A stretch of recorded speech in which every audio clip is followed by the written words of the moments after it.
20th anniversary year feels like a good time to remember, all the good things about her. And my brother and I love each other. I love him deeply. There has been a lot of pain between the two of us, especially the last 6 years. None of anything that I've written and anything I've included is ever intended to hurt my family. Whispers that once lived only in tabloids have erupted into a storm neither Prince William nor Prince Harry could have imagined. After a mysterious DNA test, long-buried speculations resurfaced with shocking claims tied to Diana's final unspoken secret, leaving both brothers emotionally shaken. The revelation reopened old wounds, stirred long-silenced doubts, and sent shockwaves through the monarchy's most private corridors. But what exactly did the controversial test suggest? And why has it affected the royal heirs so profoundly? The truth arrived without warning, slipping silently into their lives in the form of an unmarked envelope. In London, deep inside a quiet private study at Kensington Palace, Prince William sat surrounded by polished oak shelves and the soft ticking of a wall clock. Far away, in a dimly lit hotel room abroad, Prince Harry leaned over a cluttered desk, his phone face down, thoughts elsewhere. Neither knew that the same storm was about to break over them. Inside each envelope lay a single sheet, a scanned laboratory document bearing the header of a medical facility from the late 1980s, tied to Diana's private medical trips during that period. Cold, clinical, and direct, the paper delivered an impossible-to-soften conclusion. The probability figures, though unspoken, were unmistakable. The DNA match was definitive, linking their mother, Diana, Princess of Wales, to a person long erased from official files, a life tucked away during those secretive years of 1987 and 1988. For a long moment, William did not breathe. The words did not shout but landed silently, each one like a stone, causing his usually firm composure to waver. A faint tightening of his jaw and a slight tremor in his hand as he pressed the paper flat were his only outward signs. Harry, by contrast, felt the shadows of the hotel room close in as he read the conclusion. Stepping back instinctively, struck, he let out a sharp, broken sound, pressed upon to his forehead, paced once, then twice, shaking his head as though movement alone could undo what he had just discovered. Though both brothers had come to terms with loss long ago, this felt like losing her all over again. William folds into himself quietly, sitting down slowly as the weight of duty and history settles on his shoulders in a way that feels almost physical. Harry, by contrast, sinks into the nearest chair, chest tight, breath uneven, overwhelmed by a mixture of grief, confusion, and a pulse of anger he cannot yet name. Two different rooms, two different reactions, but the same shattering truth hangs between them. Then comes the final strike. Beneath the lab report, deliberately tucked, lies a single photograph of a small child, roughly the age someone would have been during those silent years of Diana's life. The edges of the picture are worn, as if held many times by someone who kept it close. In both rooms, the brothers stare, stunned into stillness. The report had already opened something inside them, but the photograph presses the wound deeper, rustling softly in their hands as unspoken questions surge to the surface. The moment hangs unfinished, unresolved, a truth only beginning to reveal itself. How had one forgotten photograph shattered everything they believed about their past? What hidden truth did it silently dare them to confront next? Before either brother can gather his breath, the palace machinery begins to move. A tight circle of senior advisors and legal specialists is summoned behind closed doors, their expressions stiff, voices lowered to near whispers. The anonymous document, with its cold 1980s laboratory header and unmistakable DNA conclusion, now sits at the center of a polished table beneath the harsh white light of an overhead lamp. For several seconds, no one touches it, as though even they fear what it represents. The atmosphere is clinical, almost surgical, yet emotion fills the room as William and Harry enter separately. The gravity of the moment presses down like a physical weight. Advisors review the timeline. Diana's discreet medical trips to a Swiss clinic between late 1987 and early 1988. The abrupt silence that followed, missing entries long explained away as private matters, and her death on August 31st, 1997. Facts long known are cast in a new light, and William listens in absolute stillness, face controlled but jaw tight, thoughts stretching far beyond the paper before him. He sees the ripple affect the monarchy's fragile public trust, the delicate narratives of succession, and the centuries-old legacies now suddenly confronted by a secret that could change everything. The expectation that every line of the monarchy's history must remain beyond question presses heavily on William, each detail of the test threatening that fragile stability. He feels the weight of the crown more acutely than ever, instinctively compelled to protect the institution, his family, and the future he has been prepared for since childhood. Harry, sitting several chairs away, cannot contain his reactions as easily. His anger is quiet but sharp, filling the room with a subtle heat. The advisor's clinical phrases record omissions, administrative gaps post 1997 restructuring cut him deeply. To Harry, they are not mere words, but signs of deliberate choices that kept both brothers away from the truth about their mother's life. Layers of betrayal ripple through him. This is not just about the monarchy. It is about Diana, a woman who was loved, watched, judged, controlled, and even in death, shielded by secrets he never consented to. As the briefing continues, the brothers drift into their own thoughts, yet remain bound by the same shock, standing at the edge of a long corridor lined with shadows from the past. The question is simple yet terrifying. What do they do next? Advisors outline two paths: quiet containment or full verification, each fraught with danger.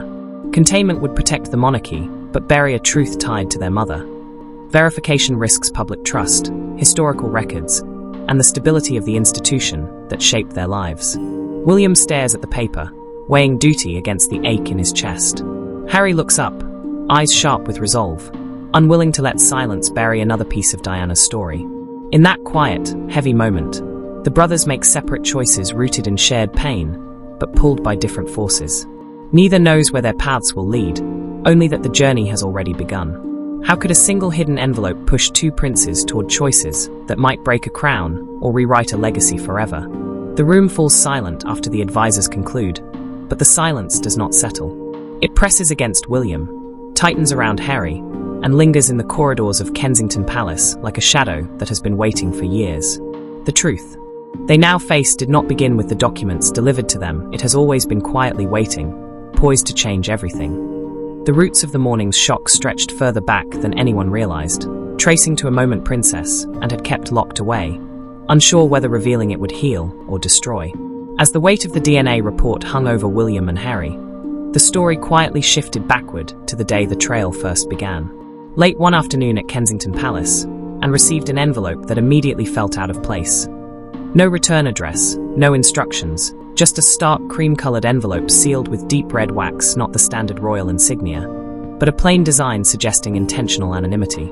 Walking through a narrow back corridor used by staff to avoid the formal wings, she had been approached hesitantly by a footman who explained it had been left at the service entrance. Cautious by nature, and paused before breaking the seal. Inside lay a single document, a scanned laboratory report, bearing a medical header she recognized from Diana's discreet health records in the late 1980s. The dates matched the period long treated as private, from late 1987 into early 1988. Clinical and cold in tone, the report's purpose was unmistakable even before reading the final line. It contained the same DNA conclusion William and Harry would one day confront. Alongside it was a small photograph of a young child, edges worn soft from frequent handling, and felt the air shift around her. For decades, she had suspected Diana carried quiet burdens no one fully understood, but she had remained silent not to hide the truth, but because the monarchy was perpetually in crisis, and she feared adding another breaking point. She locked the envelope away in a narrow drawer inside her private writing desk, a drawer only she had the key to, where it remained untouched as the years passed and the palace changed. Now, seeing William and Harry shaken by the same revelation she had once held, and realized silence could no longer serve anyone, she reached out quietly, first to William because protocol dictated he be told first, then to Harry, knowing the truth belonged to both equally. She revealed how the envelope had arrived, how long she had kept it hidden, and why she had struggled with the decision. She offered no defense, only explanation. Her confession hit the brothers differently. William struggled to maintain a calm expression, even as frustration twisted inside him, each detail threatening his fragile sense of control over a story that now felt dangerously alive. Harry felt the floor shift again, realizing another trusted person had known something, even a piece, and kept it locked away. Yet neither could fully blame her. Anne's decision to step forward connected the final dots that had remained scattered for years, and whether they liked it or not, her revelation had irrevocably changed everything. The envelope now marked the beginning of a trail William and Harry could no longer avoid a trail that would pull them deeper into the past, into their mother's hidden truths, and into a family history they had never known they were part of. What secret lay behind Anne's envelope? Could it heal old wounds? Or would it unravel everything they thought they knew? Her revelations settled in their minds like dust shaken from an old curtain. Fine, silent, and impossible to ignore. The envelope, once hidden in a locked drawer, had opened the first doorway, but the brothers now faced a deeper corridor, one filled not with memories, but with records, files, and the official silences that had shaped their family's history for decades. The moment the truth became more than speculation, the investigation began. It felt almost cinematic, drawers sliding open, boxes carried to long wooden tables, pages flipped beneath dim overhead lights, gloves slipped on and off, each item handled as though it might crumble under the weight of what it contained. The first materials brought forward were the Swiss medical records linked to Diana's private visits between late 1987 and early 1988. On the surface, the files appeared neat, but the gaps revealed themselves quickly. Redacted lines ran through key entries, appointment logs recorded visits without explanation, and an administrative ledger contained a single notation referencing a special consultation, followed by an internal code tied to a senior physician who resigned abruptly in the early 1990s. The deeper William and Harry delved, the more the silence itself seemed to speak. William approached the material with controlled precision, sitting for long stretches without speaking, scanning each page with the careful attention of someone determined to understand a story long kept from him. William reviews the records methodically, reading some pages twice, sometimes 3 times, mapping the implications before he even speaks them aloud. Every redacted line raises constitutional questions. Every missing entry feels like a crack in the foundation of the institution he is expected to uphold. He reaches out quietly to archivists, legal experts, and advisors, trusting those who understand how fragile a royal narrative can be when even one piece of the lineage is questioned. He does not panic, but worry simmers behind his eyes, a careful calculation of what could unravel if the truth is confirmed publicly. Harry, in contrast, cannot sit still. Every missing detail feels personal. Every crossed-out line seems a deliberate attempt to hide something not for protection, but for control. Anger builds not at the pages, but at the people behind them, those who treated these details as mere administrative issues, reducing a human life to a file. He wants answers from real people. Not ink on paper, he wants to confront those who made decisions without thought for the emotional fallout now smothering him and William. Tension grows between the brothers, not because they stand opposed, but because their instincts collide. William seeks order. Harry demands truth at any cost. William fears the collapse of an already fragile institution. Harry fears the erasure of a life tied to Diana, hidden long before either brother could understand it. Yet neither can move forward alone. Every new document spawns more questions requiring both their perspectives. Every discovery piles onto the same undeniable truth.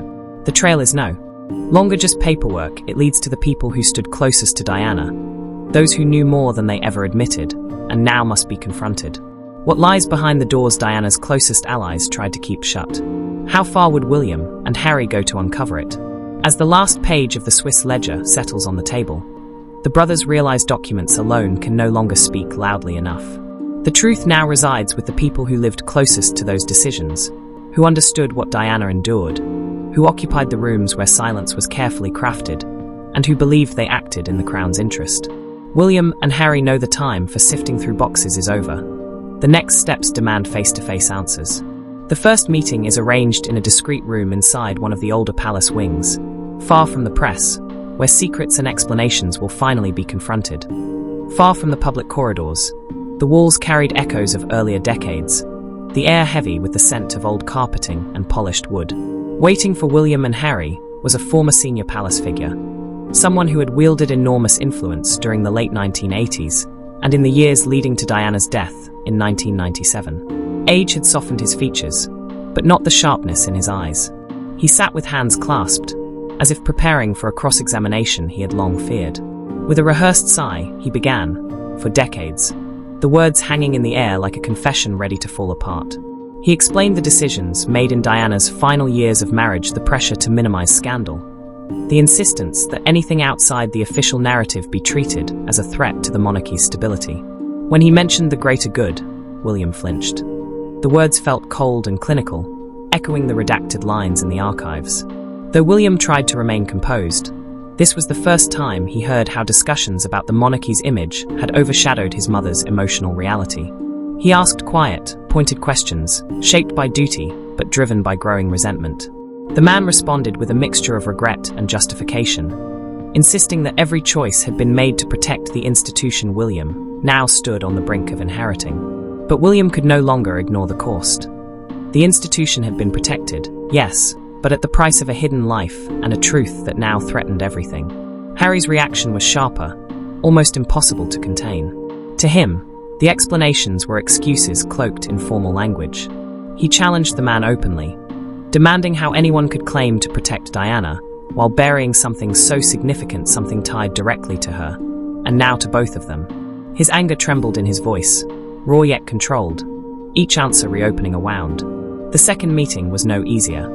They sat across from a woman who had once held considerable social influence, her connection to Diana's secret strategic rather than administrative. She had used whispers about Diana's private life to strengthen her own standing, shaping narratives, deciding what to reveal and what to conceal. Calm and elegant in tone, she carried the sting of someone who believed she understood the game better than anyone else. She presented her version of events with detached certainty, insisting that hiding the truth was necessary to preserve dignity and prevent chaos.